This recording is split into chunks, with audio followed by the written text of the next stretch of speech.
ആയുർവേദത്തിലേക്ക് മടങ്ങൂ, ആരോഗ്യം നിലനിർത്തൂ എന്ന സന്ദേശമുയർത്തി കേന്ദ്ര ആയുഷ് മന്ത്രാലയത്തിൻ്റെ അംഗീകാരമുള്ള ഉൽപ്പന്നങ്ങൾ ജനങ്ങളിലെത്തിക്കുന്ന life gold home shoppy Udayanapuram പഞ്ചായത്തിലെ പടിഞ്ഞാറേക്കരയിൽ പ്രവർത്തനമാരംഭിച്ചു. ജീവിതശൈലീ രോഗങ്ങളായ പ്രമേഹം, കൊളസ്ട്രോൾ, തൈറോയിഡ്, ഹൃദയ ഉദര രോഗങ്ങൾ എന്നിവ വരാനുള്ള സാഹചര്യങ്ങൾ ഒഴിവാക്കുവാൻ ഭക്ഷണം തന്നെയാകണം മരുന്ന്, മരുന്ന് തന്നെയാകണം ഭക്ഷണം എന്ന സന്ദേശമാണ് ആയുർവേദം മുന്നോട്ട് വയ്ക്കുന്നത്.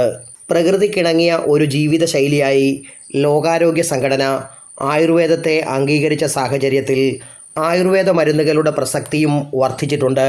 ഇതിനെ തുടർന്ന് മികച്ച ഗുണനിലവാരമുള്ളതും കേന്ദ്ര ആയുഷ് മന്ത്രാലയത്തിൻ്റെ അംഗീകാരമുള്ള ആയുഷിൻ്റെ അംഗീകൃത മുദ്ര പതിപ്പിച്ചതും വിശ്വസ്തത ഉറപ്പുള്ളതുമായ ഉൽപ്പന്നങ്ങൾ ജനങ്ങളിലെത്തിക്കുവാൻ ലക്ഷ്യമിട്ടാണ് ലൈഫ് ഗോൾഡ് ഹോം ഷോപ്പുകൾ പ്രവർത്തനം ആരംഭിച്ചത്. ആയുഷ് അംഗീകൃതമായ പ്രമുഖ കമ്പനികളായ elements, on and on, India grow, new star, my home, Aahar എന്നിവയുടെ ഉൽപ്പന്നങ്ങളാണ് ലൈഫ് ഗോൾഡ് ഹോം ഷോപ്പി വഴി ലഭ്യമാക്കുക. പടിഞ്ഞാറേക്കരയിൽ CK ആശ MLA ഉദ്ഘാടനം നിർവഹിച്ചു. നിലവാരം ബോധ്യപ്പെട്ടു എന്നുള്ളതിൻ്റെ അടിസ്ഥാനത്തിലായിരിക്കണമല്ലോ വീണ്ടും വീണ്ടും അത്തരത്തിലുള്ള സ്ഥാപനങ്ങൾ തുടങ്ങാനുള്ള ഒരു സാധ്യത ഉണ്ടായിട്ടുള്ളത്. അപ്പോൾ ആ ഒരു രീതിയിൽ ഇപ്പോൾ ഇവിടെ പുതിയ പ്രോഡക്ട്സ് പരിചയപ്പെടുത്തുന്ന കൂടിയുണ്ട്, അല്ലെങ്കിൽ നിലവിലുള്ള പ്രോഡക്ട്സിനെല്ലാം പരിചയപ്പെടുത്തുന്ന കൂടിയുണ്ട്.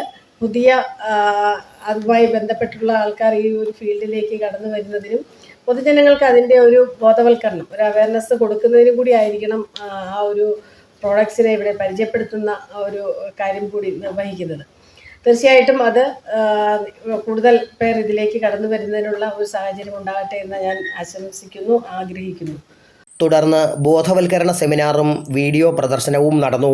Vaikom block panchayat vice president Sulochana Prabhakaran, ഗ്രാമപഞ്ചായത്ത് president PK Anandavalli, vice president CP Anoop, life gold home shoppy franchisee PR Rajesh, regional team coordinator Jose Prince, state team coordinator Ajay Lal, district team coordinator PK Rama, area team coordinator Devu Vinod എന്നിവർ പങ്കെടുത്തു.